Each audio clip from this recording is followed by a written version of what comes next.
BSP तो अब मानो कि ये चीज़ तय करके बैठा है कि अगर किसी ठेका श्रमिक की मृत्यु होती है तो उसे किस प्रकार से डील करना है, कितने रुपए देने हैं कि घर परिवार वाले शांत हो जाएं।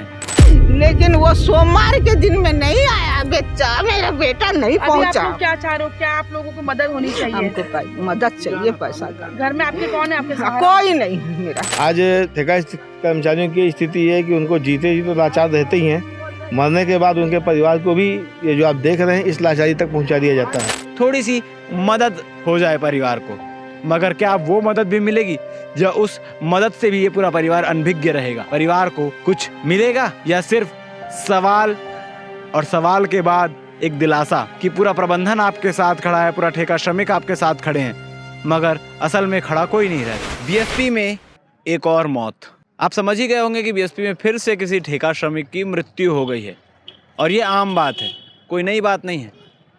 आए दिन किसी न किसी ठेका श्रमिक की मृत्यु होती है। आए दिन भिलाई टाइम्स की टीम और तमाम न्यूज़ चैनल्स जो हैं वो मरचुई के पास आते हैं, घर वाले न्याय की गुहार लगाते हैं, बीएसपी उनकी न्याय की गुहार को सुनती है, ठेकेदार न्याय की गुहार को सुनता है, मगर कार्रवाई के नाम पर ज़ीरो, क्योंकि ये रोज़ का काम हो गया है। बीएसपी तो अब मानो कि ये चीज़ तय करके बैठा है कि अगर किसी ठेका श्रमिक की मृत्यु होती है तो उसे किस प्रकार से डील करना है, कितने रुपए देने हैं कि घर परिवार वाले शांत हो जाएं, या क्या कुछ वायदे करने हैं जिससे घर परिवार वाले शांति से शव को मरचुरी से ले जाकर उसका अंतिम संस्कार कर दें। और ये रोज़मर्रा में बीएसपी के शामिल हो चुका है। और वैसे ही वहाँ काम करने वाले ठेकेदारों के भी जहन में ये चीज़ें बैठ चुकी है कि आज एक मजदूर जाएगा तो कल 10 खड़े हो जाएंगे, एक के बदले 10 काम करने को तैयार हो जाएंगे। तो क्या हो गया अगर एक मृत्यु हो भी गई तो किसी का क्या जाता है?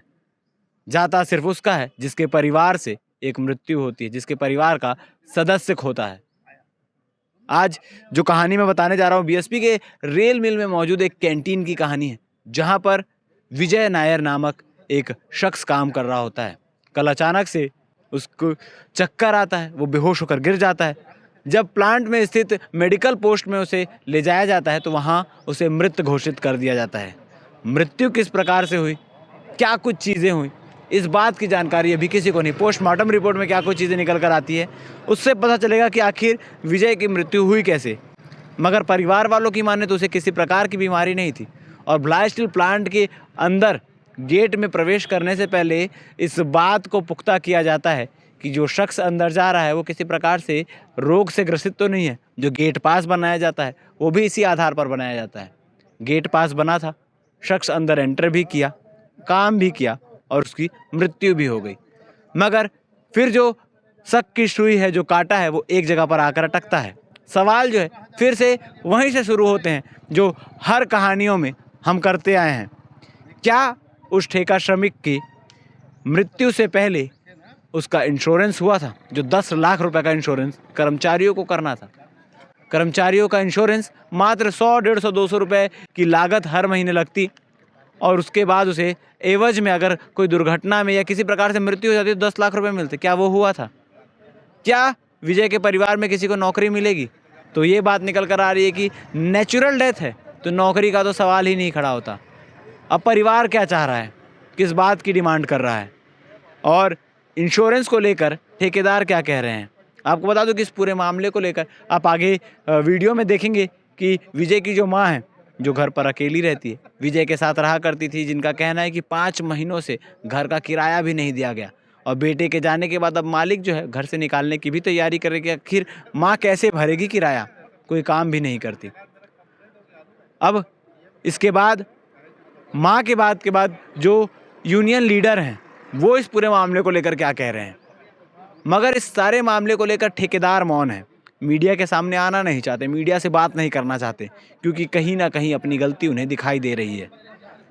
क्योंकि जैसी बातें निकल कर सामने आ रही है कि 10 लाख रुपए का जो इंश्योरेंस था वो नहीं कराया गया था, पीएफ, ईएसआईसी जो तमाम चीज़ें होती है सुविधा वो दी जा रही थी कि नहीं, ये भी एक बड़ा सवाल खड़े होता है।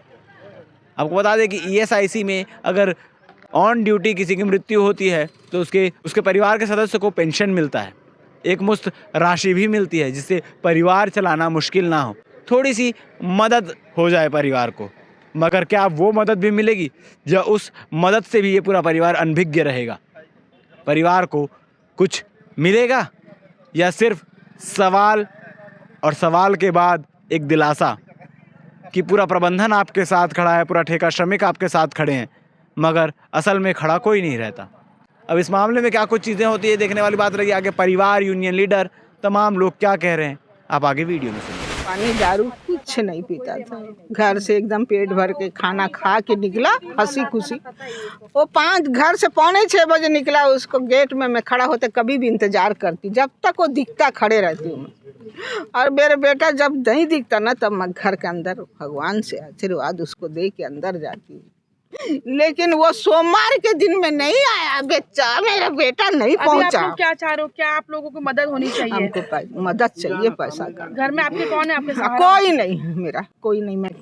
मैं किराए पे रहती हूँ, उसका 5 महीना का पैसा पटाई नहीं हूँ। मैं गाँव गई है, मेरा लड़का जब से काम कर रहा था तो कैसे भी करके पटा देंगे करके हम लोग सोच रहे थे, लेकिन मेरा लड़का है ये नहीं। मैं कहाँ से करूँ? मेरे को तो घर से खाली करवा देगी, क्या करूं मैं? उसके आस पड़ोस वाले बोल रहे हैं कि भैया क्या कर सकती हूँ? क्या फायदा? ऐसे करके मेरे बच्चा में। नाम बता दें। मेरा नाम गीता नायर, मेरे लड़का का नाम विजय नायर। ठेकेदार आए यही बताएंगे इनका PFESI का इन्होंने क्या किया हुआ है। और ये दुर्भाग्य की बात है कि जब घटनाएं होती है इतना विलम्ब किया जाता है कि परिवार को और मोहल्लों को यहाँ आके खड़ा होना पड़ता है। कल दोपहर की घटना है, ये तो कल ही ख़त्म हो जाना था। आज ठेका कर्मचारियों की स्थिति ये है कि उनको जीते जी तो लाचार रहते ही हैं, मरने के बाद उनके परिवार को भी ये जो आप देख रहे हैं इस लाचारी तक पहुंचा दिया जाता है। खासकर जो PFESI के उनके जो लीगल डॉक्यूमेंट है, जब घटनाएं होती हैं निश्चित समय के अंदर क्लियर हो जाए ताकि परिवार भी निश्चिंत हो और उनके जो रिश्तेदार वगैरह जो आते हैं वह भी अपने आप में संतुष्ट हो सके कि आश्रित को जो भी मुआवजा है, पर्याप्त जो सरकारी सुविधाएँ हैं मिल गई हैं, मिलेंगी। तो ये सब जो देरी होती है ये बहुत दुर्भाग्यजनक है। बस। आपका नाम और पद बता दें। मैं हरिशंकर चतुर्वेदी, संयुक्त महामंत्री भिलाई इस्पात मजदूर संघ एवं जिला मंत्री भारतीय मजदूर संघ।